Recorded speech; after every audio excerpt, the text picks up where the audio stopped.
C'est la base qui décide. Mesdames et messieurs, chers téléspectateurs, bonjour et bienvenue à cette émission dont nous avons encore le réel plaisir de vous présenter. Et ça là, toujours bien, tout na bino pour tout sur l'actualité, il y a Moka, République démocratique du Congo. Aujourd'hui, nous avons beaucoup de sujets, toute une panoplie de sujets où nous partager ensemble. Nous allons parler de la problématique de l'état des droits en République démocratique du Congo. Nous avons sorti à Vital Kamerhe et faire couler encre et salive, la cri d'alarme du côté combattant. Il y a IDPS, nous allons en parler. Et tout le BLAP, torchon qui brille entre Barty Lukwebo ainsi que Matata Pogno. Nous allons également parler du procès de Chebea. Il y a des révélations qui sont sorties. Et enfin, nous allons peut-être finir sur les sujets relatifs il y a troupes ougandaises sur les sols congolais. Alors, pour en parler, je ne suis pas seul. Nous allons recevoir Mwana Mboka, les patriarches, on a bien un patriarche, Mwana Mboka, Patrick Katende, où ils allaient charger la mobilisation, il y a IDPS dans l'Afrique du Sud. Nous allons répondre à la question où nous sommes posés. Patrick Katende, bonjour. Bonjour, Déboutéo. Bonne santé. Oui, ça va. Bonne l'autre côté sur la Mboka, énergie, santé, ma camion sur ça va. En tout cas, on est bien. Ils ont acquis, ils ont agité, ils ont à l'aise, match est bien. Match est bien. Pour Rwanda, vraiment, Patrick Katende sur la problématique, il y a état des droits.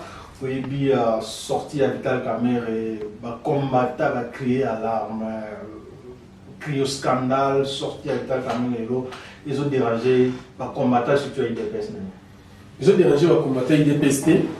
Ils ont dit IDPS. Ils ont l'état d'esprit. Pas comprendre qu'il y a des choses différentes. Nous avons l'IDPS, nous avons la justice et nous avons le président de la République. Mais le gars, c'est comme si IDPS va bien voter que IDPS c'est le Moussous ou justice c'est le Moussous. Bah tout ça quand ça que non le gars va gagner caméra donc le gars caméra bimi donc IDPS nem de monsieur za Félix Tshisekedi de monsieur non. Bah tu vas comprendre bien que boti ka Félix Tshisekedi avant la Kenya as président bolet la charge té. Ce beau ça va débat va kanda na bino boke tumba va pine boke ba msu ba funda Félix c'est pas maman. Imagine. Ba funda ba maman to moi na bimisi vite caméra neni. Donc, vous avez un moutoutier, tu n'as pas l'état des droits. Moutounion sont dans le droit. Donc, tu as l'état des droits, c'est-à-dire, Moutounion sont à la droit. Et surtout que la situation avec Vital Kamerhe, il a un processus normal qui a joué liberté provisoire. Il a commis Fati. Et comme il Fati, Moutounion sont Basili qui va dans la tête. Donc, souci au Kamerhe, il fallait battre un piné, va tout mailler. Pour me témer qui t'a été, ils ont noté. Caméra congolais ou pas congolais nyonso. Selon l'analyse nangai, tel que Patrick Katende, n'andenge ya biso tel que ba mobilisateur. Si on mobiliser ba tu n'as besoin de pas voter IDPS to gagner l'élection. Na moni mutu moko boye ba ba lingara ba moye pensate. Bien ba tumsu ba lingara yeti. Mais mutu wala isinga Patrick Katende. Na zo soutenir bino na l'élection. Tout ça campagne na bino, tout tambola la Kamerhe. Boyebi. Kamerhe, c'est un bon monsieur, il est intelligent, mais devant l'argent, c'est ça le problème. Donc, prendre tout ça dans le nez à moi. Mais le roi de justice a ça ici. Bah, tiens la prison. Quand on moment de justice, bah, bimisier, so, biso, état il fatigue na nini.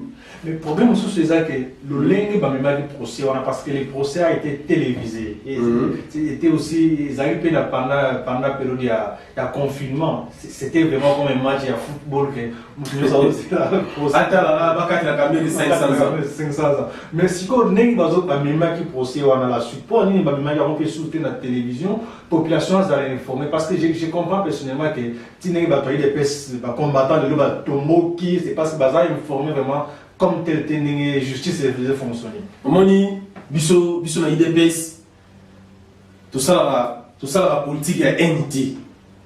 C'est-à-dire quoi? C'est-à-dire que kobima ya kamere ekosala biso bate idps motema pasi te mais esali motema pasi esali bato bayebi makambo ya idps nde etambolaka te parce que nakopesa exemple ndeko na ngai ete okozala na voisin na omo boyokana ni bien te mais mokolo bitumba eyo na lopango moni voisin okuti kosolana na bango mpe babeti okara mais voisin wana mosusu wana aye osoutenir yo oza comprendre bapiri yo baye na matanga na oyo bazongi bakela na bandako na bango mais voisin na yo oyo osolana ekutu bientôt katisaka kutu kele biso akoza ennemi na ngai mais ye ndalali na ntongo chaque jour azolala matanga na ndako na aosoutenir yo c'est-à-dire qu'est-ce que je veux dire par là Vital Kamerhe pour la biso tant que Patrick a été de IDPS comme il m'a dit pour nous la monnaie c'est normal aza welcome abino mais dossier nécessité c'est ça mais tellement aza membre de la union sacrée nenga bini bongo eza mala parce qu'à soutenir biso la campagne zomona la solution la campagne justice a connu ça bon nenga bini il va bateka bini libéra non ba wando benga wa ndugesam ceux qui va kateli et que va non procès va ça ça li bosso kateli 13 ans 20 ans va réduire on a 13 ans et que bateau va libérer on va considérer selon la enquête va zo mini alors on va sur la prison c'est quoi problème ceux qui va la télé qui va monique non c'est innocent bon tika vous êtes justice innocent mais botika fachi va na kimia fachi la jijité fachi za yete mtakanga vite kameri eza justice ne kanga vite Kamerhe botia biso musika na makambo wana botika IDPS kimia so za combattre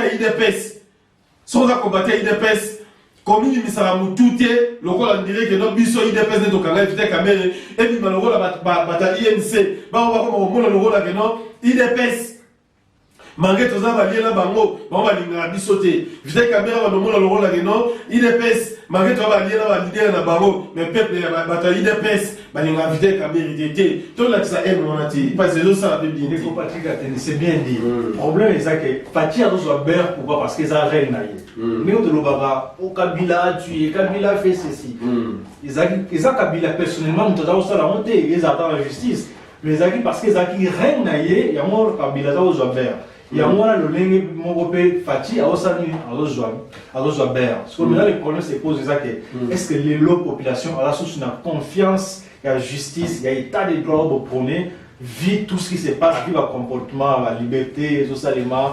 La façon à sauter la liberté pour que les gens aient besoin de sauter. Oebini, ne goulangay.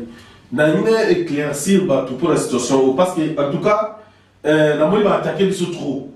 Bah toi béningay, Patrick attendez, ça va analyse par rapport à moi, condamné. Bah toi comme dans Facebook, tout ça, on me belé, WhatsApp, partout, bah toi comme au moins, ceux qui va libérer Vital Kamerhe, va libérer et que Fatia est à l'objet à Zoma. Aux hommes, justice est libéré Vital Kamerhe. Aux hommes, Fatia Télémine, qui est commandant suprême, Vital Kamerhe à Zoma dans la prison. Maintenant, ça sera quoi? Aux hommes, là, que tu vas nous savoir, mon amour, une unité. Vital Kamerhe, Azali, tu es libre, tu vas nous barakaza très, mais vous, bah, mon père. Nazalaki na membre na biso mususu oto bandeki kusangana na bango bata UNC konosa na ba réunion depuis ka bakanga Vital Kamerhe ba su ba réunion ti bon na tuna mo pona ni ngasa mabe biso na bino bata Bukavu rendre kota le quoi le Vital Kamerhe dans la prison na bino aussi mate so awa bimi boko bien na éviter tension na bango te biso nous devons faire voir batu te faut faire voir batu que non nous sommes dans la politique. Nous voulons la bonne gouvernance. Tu as besoin d'un qui est bien stable. Tu as besoin de la confusion. Justice sur la Vital Kamerhe. Libérer. Biso pour la biso. Tout le monde c'est normal. Abimi, Azawaï Kam, Azali na biso. Dessous les cartes, on salé même en casse. Dessous les cartes, on a les abimés, les abimés, selon Bango. Mais pour la biso, tout le monde est dans ma camou.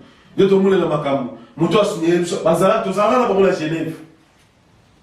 Jean-Pierre Bemba Salaka, Moïse Katumbi Salaka, Mbuta Madidi Salaka, na Matungulu Salaka kuna. Tant Fatia lo mwe. Bon batika la babitende za nationaux Félix Loba yaye moko, Jean-Pierre Bemba okangi Quaker, Moïse Katumbi okanga Tanga, Vital Kamerhe rejoint Est, Mbuta Madidi na Moussa okanga Bandundu, Fatine na Otumbi. facha bimaye moko mais la prise à souka pour moi na vite caméra habité moi mai na bandio na Kenya tout travail et pas soutenir abisso to tambola partout. Il est faiseur de président aujourd'hui. Non, il n'est pas faiseur de président, il est venu nous soutenir. Vous comprenez? Donc pour la été chargé de mobilisation IDPS, nous avons soutenir IDPS, balire sur IDPS, nous avons welcome. Mais c'est comme si le langage a changé et puis que Abimi a la liberté provisoire et Bakanga qui va dire il y a l'État. Est-ce que la question qui se pose d'abord, est-ce que ils ont déjà la caisse à l'État et puis pour les plus de 500 millions, les amis, c'est 57 millions pour projet. Projet c'est bandé qui paye déjà. Le projet a 100 jours au-delà on a parce que détourner ça les méga il y a 57 millions les restes ils battent soubi et que nawa parce que puisque la redevabilité mon salubrité la population et ce qui s'est passé réellement. Alors le langage a changé. Le langage a changé. On a une affaire voir bah tout clair va comprendre le logo moko. Biso IDPS tous les ennemis a évité qu'à mériter. Je suis dans la haine invité qu'à mériter privé que nous gérons yonaye. IDPS a la ranking morote na UNC. Vite kamera bakanye la justice wala mamunaye. Zo mpo le négocier. Wala wala bakanye la justice mamunaye. Abimia mamunaye lokola ye. So aye azali na biso. So aye aza welcome. Donc cette réalité to benga ni omité. Wala peuple na juger mu ko voter. Mais biso IDPS to ko mitia lokola biso le nini ya vite kamera été pour batailler NC ba mona lokola que non IDPS za content lokola bakangi vite kamera. Non. Mais combattant mon oiseau là ils avaient pas combattant ouais, on a besoin d'avoir opinion là bango. On a besoin d'avoir opinion là bango mais ce que moi je vais éclaircir aux gens, bon la haine entre IDPS et UNC, bon la haine entre Fati et Vital Kamerhe. Vital Kamerhe soit la rame de ma baie, on a soutenu sur la campagne. Voilà, c'est dit, merci beaucoup. Quand on voit la tout miti, na Moutamadi va bungisa sur la campagne, va soutenir Moutamadi dans la campagne, va passer ma jet, va sauver 50 000 téléphones juste pour nous combattre. Qui a échoué la campagne. Mais Vital Kamerhe s'est sacrifié à voyager dans Fati partout. Côté on a été chargé de mobilisation IDPS, on a eu ranking entre UNC et IDPS. Tout autant pour la dire encore, mais Vital Kamerhe le magasin de la prison, a ça toujours allé la prison, attendez ma bimi, a ça toujours allé la prison, tout a été toujours considéré le roi Valénios. Très bien. Avant tout, la deuxième point, on a posé une question. Qu'est-ce que toi tu t'attends? Aux autres s'attendent de Vital Kamerhe bec dans la prison? Bon, on s'attend de nous monter parce que ceux qui ont négocié aux problème na code. Non. Donc à tout qui est malin. Ceux qui Vital Kamerhe a la problème na code, na parquet, faut qu'ils savent la justice. On a la rose à la souhaiter que nous sommes qui pour nous pas gagner pas sur la prison. Non, tant qu'ils ont la liberté provisoire. À la liberté provisoire, à Gosamba. Ceux qui va lié pour le CNC, tout le monde a un moment qui nous dit que Samba va passer sur la liberté provisoire, mais ça va rendez-vous dans la justice. Il y a une sentence dans les Thomas déjà, parce qu'il a 20 ans de prison, et puis il va y avoir un appel, qui tient en 13 ans. Alors, il y a ceux qui vont et si vous avez par rapport à recours à ici pour la liberté, santé, ça les vont. Voilà, il y a des limites pour la santé, il n'y a pas de prison, à Zobila. Mon cher, il y aura des salles, nous, riche, à la prison. Ndambongo, à la prison. Aïe, va péter. Aïe, boss, à la prison, pas d'homme d'affaires, à la prison. Yo pauvre, yo né pauvre, yo né. So va gagner. Dans ça, on avait la larté, sur la bête, on a 20 ans dans la prison et ça n'a rien. Mais boss, on dit ma prison, c'est pas ça l'idée. Mais c'est pas le principe de la justice quand même. Voilà. Tiens, le principe de la justice, on a une émission qui est homme d'affaires dans la prison. Italien, mais mais Mao, la bête a 5 ans. La bête déjà va gagner, la bête 5 ans pas bimi. Mais homme d'affaires dans la prison. Alors, Bisso, tel que l'IDPS. Tout le monde a souhaité que l'on ait gagné Vital Kamerhe bouillé, souhaité que l'on ait gagné sous la prison. On est comme un ranking privé. Tout le monde est là. Tel que chargé de mobilisation IDPS, membre IDPS, tout le état d'esprit. Tout le état d'esprit, tout le monde a Vital Kamerhe, tout le monde a été sauté. Et à ma justice, ça ça très bien. Tout comme ça, on a noté que non, la publicité Vital Kamerhe, Bisso a été IDPS, tout le monde a dit là, tout le monde comme ça, on a toujours une millier partie. Tu mets ton cara, on est même sauté. Ça peut pas quand les sous-pas quand gagne. On est télévision, la crédibilité d'ailleurs, n'a pas géré. Ils sont pas prêts ça à oser en bête à 20 ans. Match d'incivilité. Mais justice. Santé à diété. Dans le sujet justice, c'est fatigué. Hein? Non, la justice, c'est ça, fatigué. Justice, c'est absolument ça. Et il dépend de la façon dont on juge le membre. Ce juge a sa mission et qu'après ça, il est provisoire. Son mission de dire, tiens, la musique est pour la nuit. Toi, le créer des autres, tout le monde va piner. Et puis maintenant, il va te dire, IDPS. Non. Très bien que ça n'est pas activité comme il a Ibaki, mais ça n'est pas la mission. Nous sommes là. Et ça n'est pas la mission de l'humanité. Tu as une unité, tu as une tu as besoin de kimia, IDPS, n'a pas dit la mission, besoin de union sacrée, tu travailler ensemble. Ce moment, la mission a bimi, de la liberté provisoire. Normalement, il faut que ce là, n'est pas UNC va s'épiler. Très bien. Nous allons directement passer à un deuxième point. Les lots torchons brûlent entre Matata Pono et Bahati. Matata Pono lobby Bahati a sa complice et a un certain acharnement et salami dans le sens que le Sénat a livré la justice. Les lots sont entre Bango. Est-ce que le Sénat les lots a pareil à cause du problème de Matata ou bien ça en tant qu'institution? Kasi pour le état de droit, il y a un asset. L'état de droit, on va dire nous sommes les sénateurs, ancien premier ministre, on est mal à l'aise. Bakokanga, est-ce que c'est un peu bon, Bakokanga, banani, matata pour. Ce que ça, nous savons aussi quand même. Tant comme ça, on est en intimité, qu'il faut caca. Comment on va aller au boya? On est comme Kinoiserie. On est comme ce Kinoiserie dans la Kin, non, Kabila Kaka, matata pour nous, à Fako Tara à prison. Ce qui va justice, c'est l'année, ma moni, non, ma preuve ça. N'est-ce pas matata pour moi, ma Bukanga Lonzo.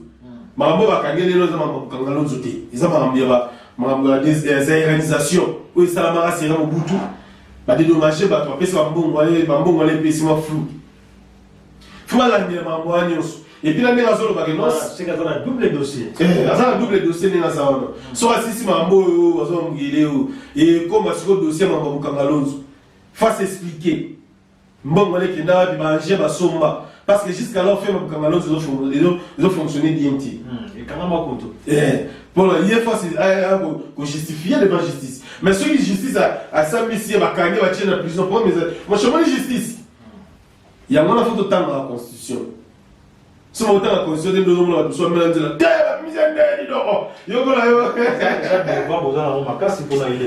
parce que bataille de presse, une constitution, tu vas combattre surtout, va se réunir dans cette bandité, une chose, non, les problèmes, les amis. Moi, les amis, sous j'ai déjà vu comme traître. Les amis, sous j'ai déjà vu étranger. Pour l'année, c'est un yem dans sa perdu. Yem dans sa la campagne. Le rôle est trop la Kabila.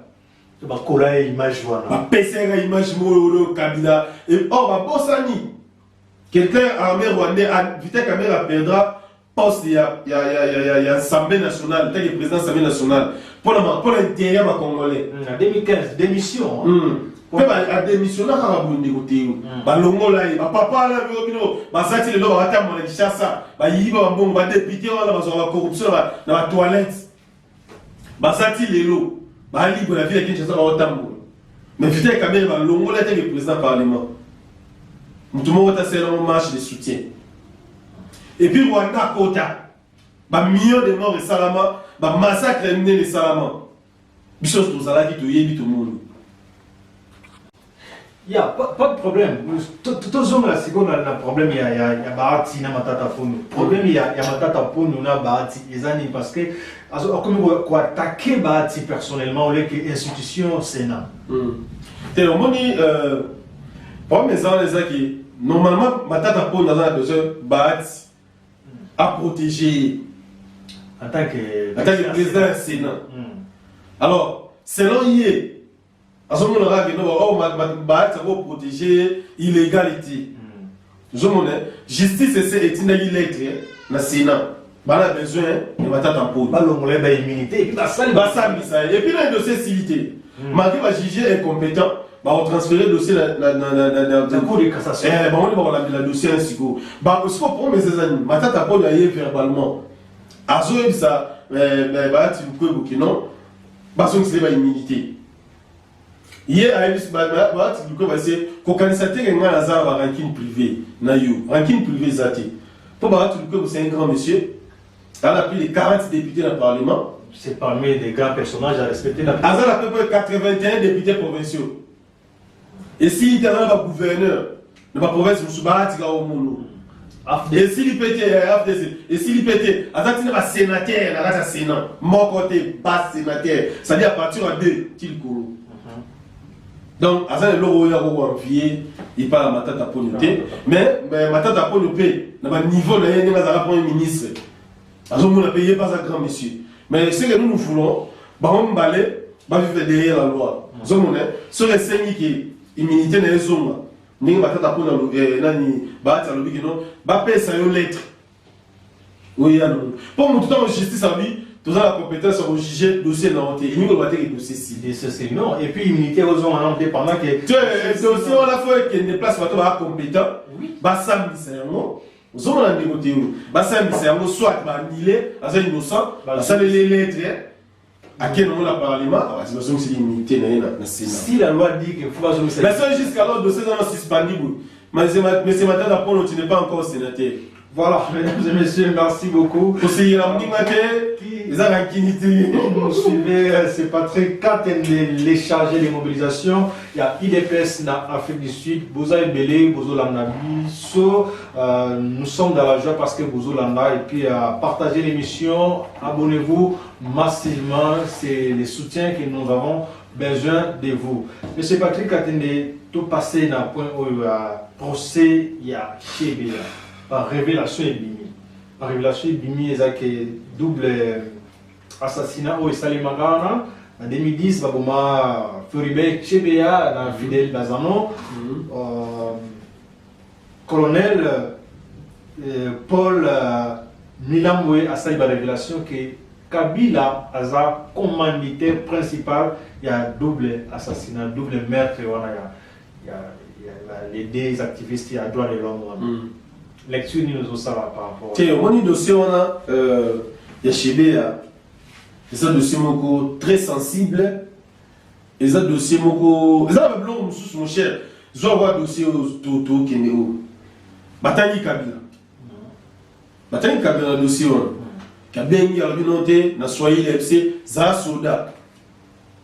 Donc c'est-à-dire za soda yo ba bêta des arts bombe formation dans la cadre. C'est ça on dit. Souda. Mais mais selon la constitution, quand on veut protéger l'ancien président, on a des problèmes. Justice est protégée.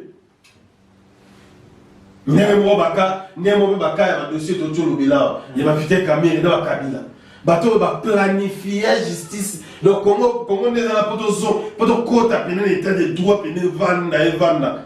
Il faut changement. Il faut laisser maintenant Fatia mettre des mandats. Tu as vu déjà ma cabine avec des mandats. Tu as sonné un référendum. Non, il ça. Tu as sonné un référendum. Tu as changé les conditions en faveur de la vie. Il y aura des changements en faveur de la vie. Mais tu as la façon que non, nous sommes à libre. Et puis, nous sommes dans la crédibilité, dans la crainte, et aussi pas bien public. Pour Busso, bien commun, depuis la classe, nous devons respecter les biens communs. Et là, pour la psycho, bien commun, c'est protéger la loi. Vous avez la loi. Pour aucun Kabila, pour la justice, il faut revoir la loi. Il faut revoir l'article. Kabila, n'est-ce pas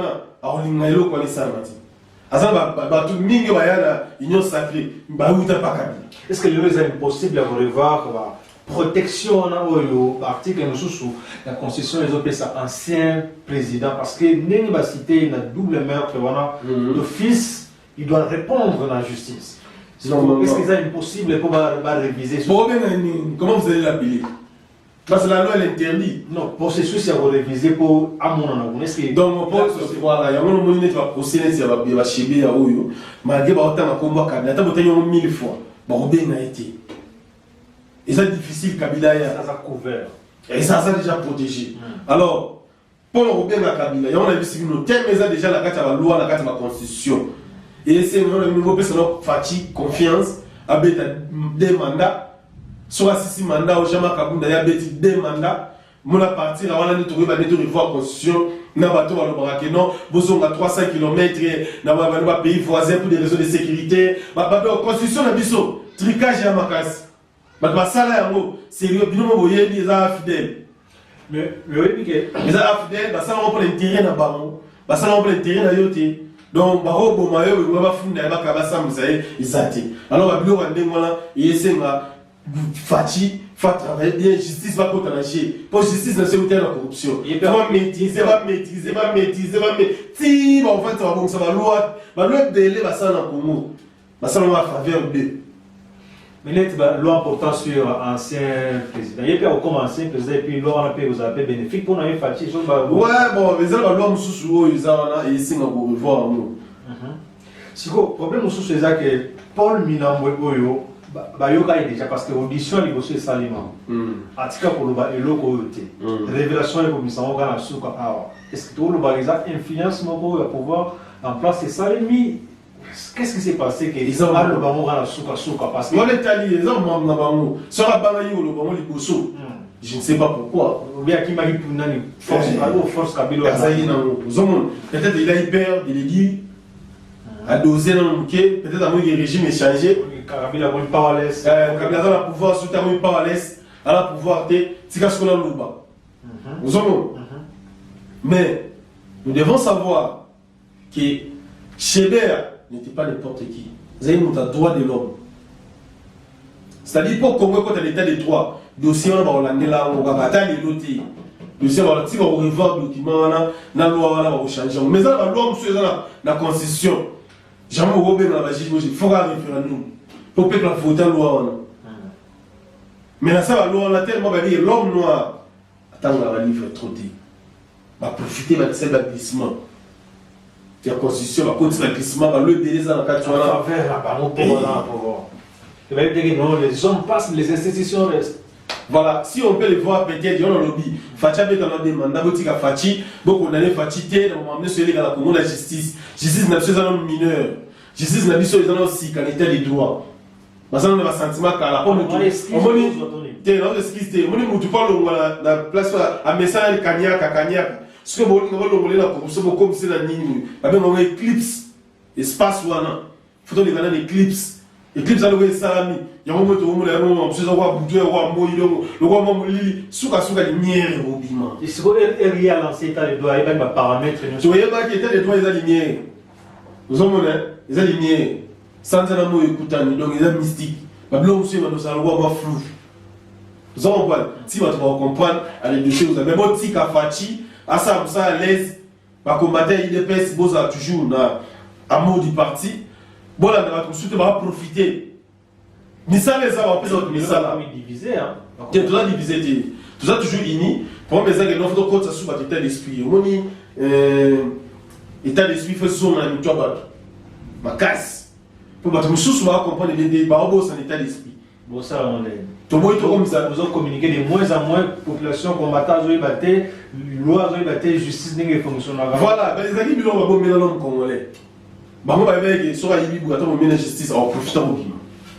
Ndi ba bloquer ça. Quand derrière la justice, les gens va l'homme sur na tala tu va passer 20 ans, à qui dit 17 ans. Tant que la dossier sur dans le noter jugement va ser le bosso là pour donc il y a le dossier et comme ils a considéré ce qui va s'ambition et puis va pouvoir. Mais ceux qui vont pas préviter, va quoi on dit là. On va liberté provisoire et les bandes donc. Voilà, mesdames et messieurs, merci beaucoup parce que vous continuez à nous suivre, vous continuez à suivre cette émission. Les plaisirs est nôtre. Nous vous prions de vous abonner massivement.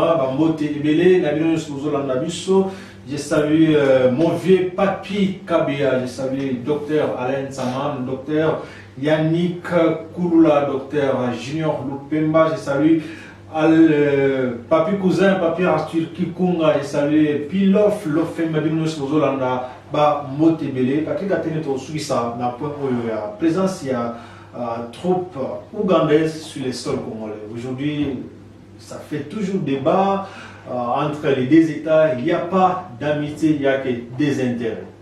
Par conséquent, les lots qui posent à la nini, avantage, puis ils ont nini pour la présence il y a armée ougandaise sur les sols congolais. Voilà, mon dossier armée ougandaise, objectif est mon côté. La créé l'homme congolais qui est resté aussi sans avec Fachi. Peu importe manière. Et réussi la rendre. Mon cher, il y aura une seule mot. Na ADF, place la salle la base na bango na Zamba baza entre Rwanda na Uganda. Nous avons moyen d'ici. Minimum. Bala nga moyen d'ici na Zamba ya d'ici. Mais ils ont aussi gâté na Uganda, ils ont aussi gâté na Rwanda. Et c'est pas quand terminé. Kampala, ils ont capitale où ils ont Congo. Ligne wala ya Kampala, kulunga Kampala, Poyati na Goma.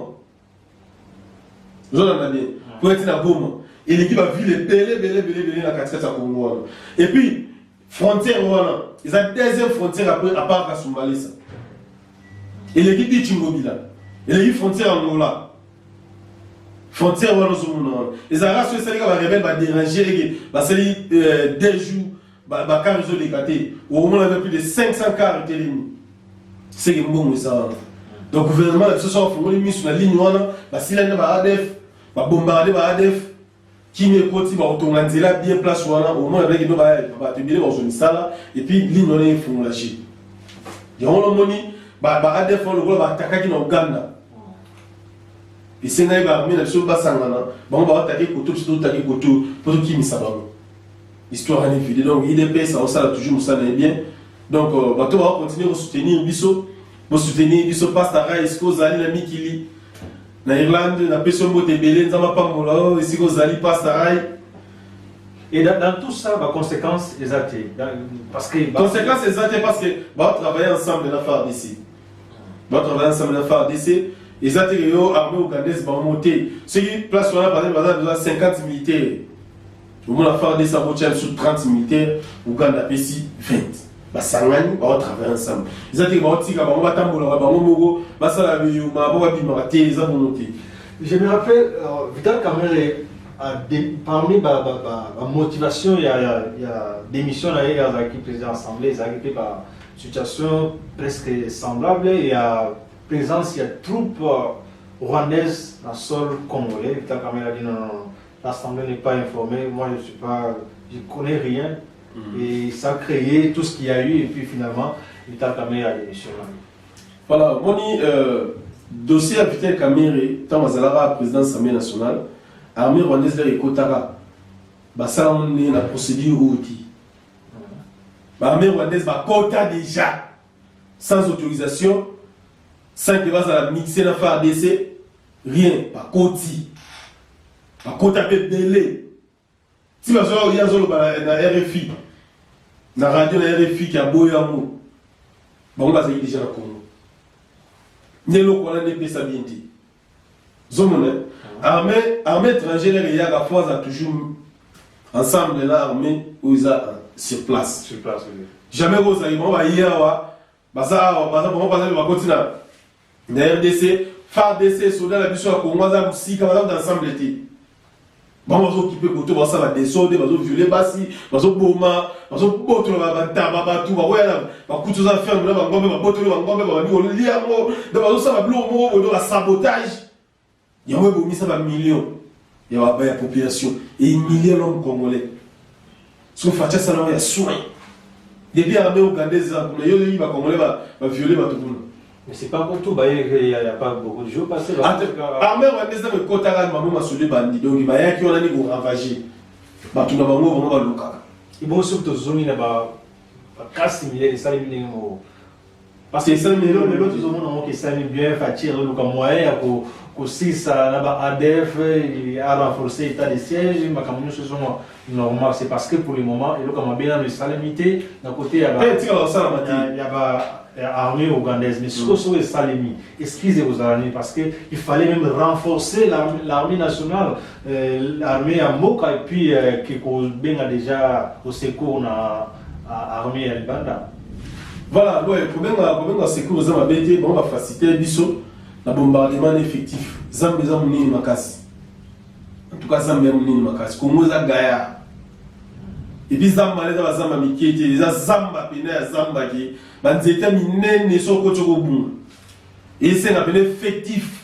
Il y a des fafania. Et puis, on va reprendre dans l'ensemble, ça que non, madame, c'est pas bombarder, on a besoin de vider.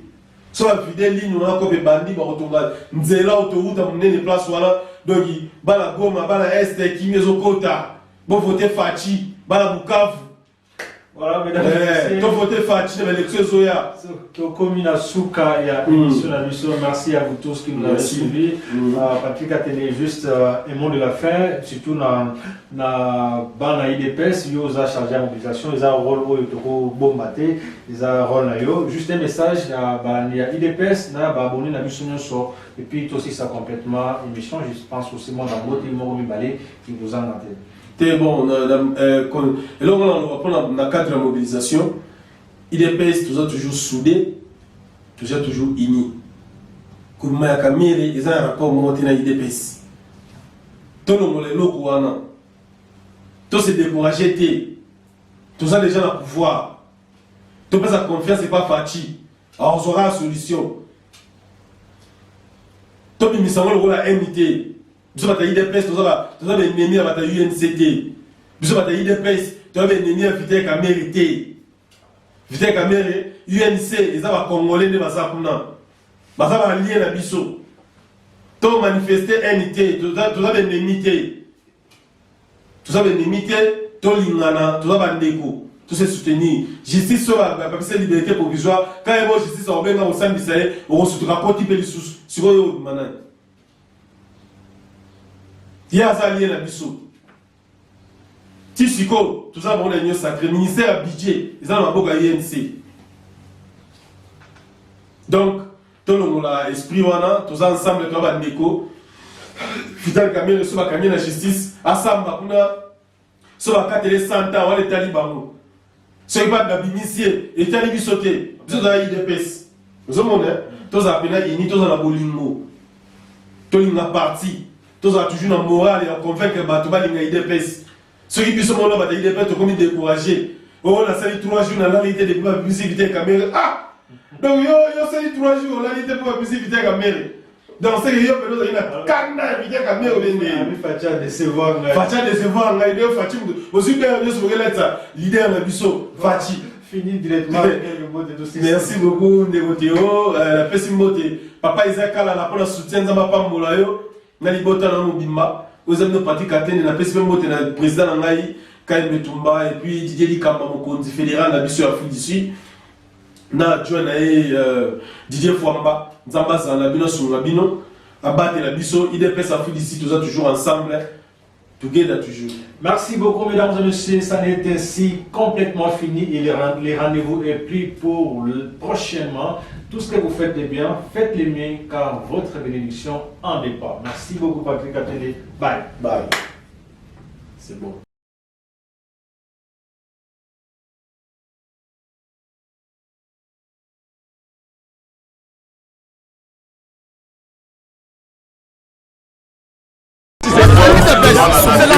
C'est la base qui décide.